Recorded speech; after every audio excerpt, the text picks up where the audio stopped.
All right, so this, first of all, my name's Carlos.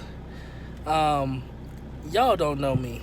All right, y'all not here for me. I know that y'all here for Elijah. But let me tell you a little backstory about this podcast. So I've been telling Elijah for about a year or so, man. People need to hear your story, and so um, I'm just a member of his gym, but I was drawn to him because of his story, and so um, I'm just helping him tell his story.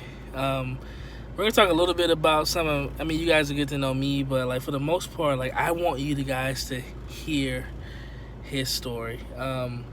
So this next clip that I'm about to show, we sat down and we had a little conversation over video. Now our podcast will be mainly audio, and sometimes we'll do videos like the one you're about to see. But this is high quality content, and you'll be able to see why he does what he does, why I think that he's effective at it. So you're a CrossFit guy.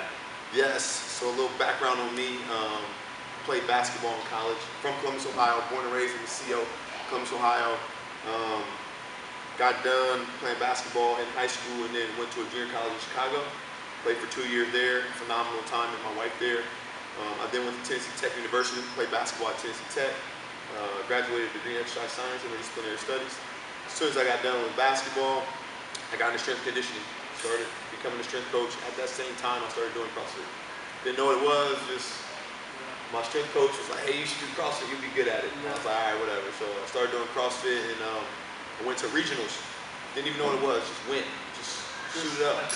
Took me to regionals, bro. And we went on a team. And then I saw dudes like doing handstand push-ups, spring muscle-ups. I'm like, these people are crazy, but I love it. Like, I like it, you know what I'm saying? It's so intense. They were lifting weights and I was like, man, I was like, all right, I'm gonna do it. Like, I'm gonna do this CrossFit thing. Like, I'm gonna go for it. So I was strength and conditioning coach over men's basketball, women's basketball. Assisted with all the other sports and stuff like that. And kind of started doing CrossFit. And then Rich Froney came on board as a strength coach. And if you don't know who that is, that's the four-time fittest man in the world. And Tennessee Tech? Yeah, at Tennessee Tech. Yeah, he was a strength coach at Tennessee Tech. Okay. So just so happens that, the city that I was playing basketball in that I decided to stay after college and live in, the fittest man in the world is, in the same area and now is a part of the school. He went to school at Tennessee Tech, but he's a part of the strength and conditioning program now. So my coach was like, just train with him.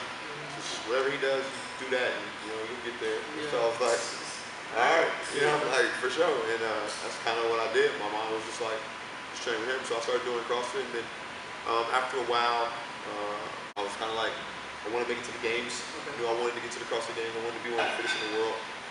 So I just set out on that journey. Like, what do I need to do? What are the pieces that I need to have? The best thing is I had an image in front of me, which was Rich, that I could see exactly what I need to do. Like, I got to train with him, live with him. I got to see exactly what it took and what it was going to take for me to get there. So I had a pretty good idea, and I just implemented those things day in, day out. Got to regionals, 2012, finished 11th, 2013, got 5th, 2014, got 4th, 2015, I finally qualified in 3rd place. And then 2016, I missed it by one spot, got 6th place, and then took top 5, got 6th place, just missed it by one spot. And 2017, qualified again. 2018, did not qualify. And then 2019, I kind of just sat out, just trying to see what the new changes in the system was. But been in the game for almost 10 years now. Yeah. Yeah. Hey, boys, come here. Come here. Come sit right here. Say hi to the camera. All right, now go in the back and let us finish, okay? I love you.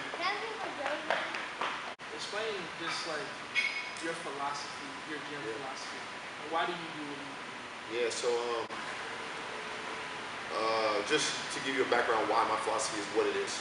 All right, growing up, grew up in a just kind of a poverty area, where it was the hood, like it was good, you know what I'm saying? Like, and as I was growing up, as I got older, started to realize different things, started to implement certain things in my life.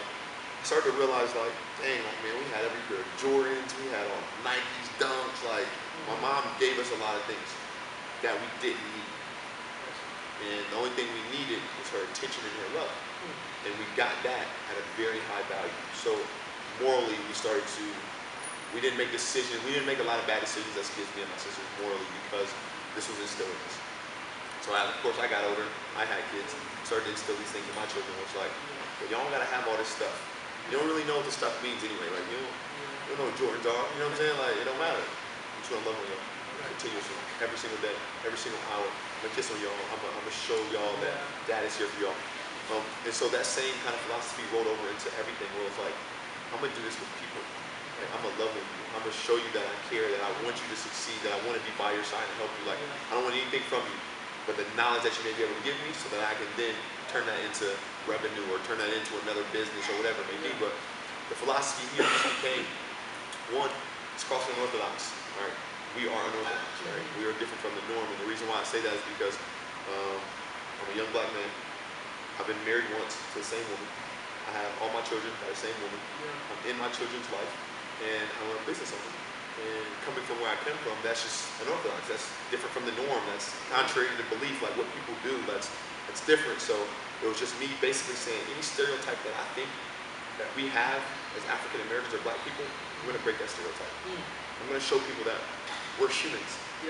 Like, don't get me wrong, stereotypes are real and I love them because they're funny. You know what I'm saying? And they have truth to them, but there's just certain ones where it's like young black men won't be in their children's life, or they'll be gone by this.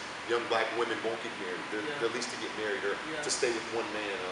Young black fathers, leave before their kids hit the age of 5. Like, just crazy things where I was like, this is crazy. Like, so I just was like, hey, like, we're gonna be the anomaly. We're gonna be unorthodox. We're gonna be different. The philosophy in the gym is just basically outreach. I said, I never know how much money I'm gonna make. I own my own business. One year it could be booming, next year it could be down. I don't know what money I'm gonna make. I do know through fitness I can keep myself healthy. I can provide for my family through just health and wellness. I can take care of my body and give my kids something that money will never buy. And that's experiences and time to spend with them. They're kids, they're gonna want to play, they're gonna want to actively move and do things. I know I'm physically capable of doing that. So therefore, the philosophy here is just trying to get the community to understand through fitness, it empowers so much.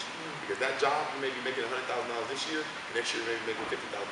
But it doesn't matter if you're homeless. You can still do push-ups on the side of the road. You can still go for a jog. You can still keep yourself healthy and fit. You can still do some sit-ups, some crunches. And through that, clears your mind, relieves stress, and starts to implement these other things where it's like, okay, I gotta schedule now. I gotta do a schedule because I gotta go work out. Not only that, but I gotta be dedicated. I gotta work hard. I gotta push myself.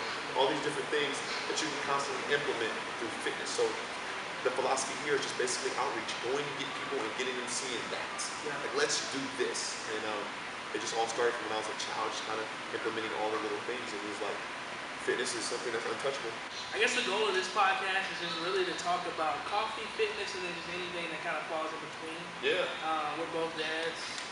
Both husbands. Both Christians. Yep, both Christians. So, both black. Yep. Both athletes. I see.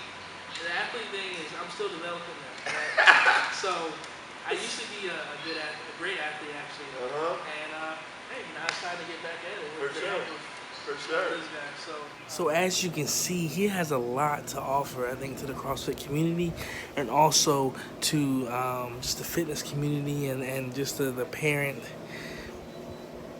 entrepreneur, business owner community. So make sure you hit the subscribe button. Make sure that you like this video. Make sure that you share it. And make sure that you comment on what kind of videos you want to hear from us. So we'll look forward until the next time. Stay unorthodox.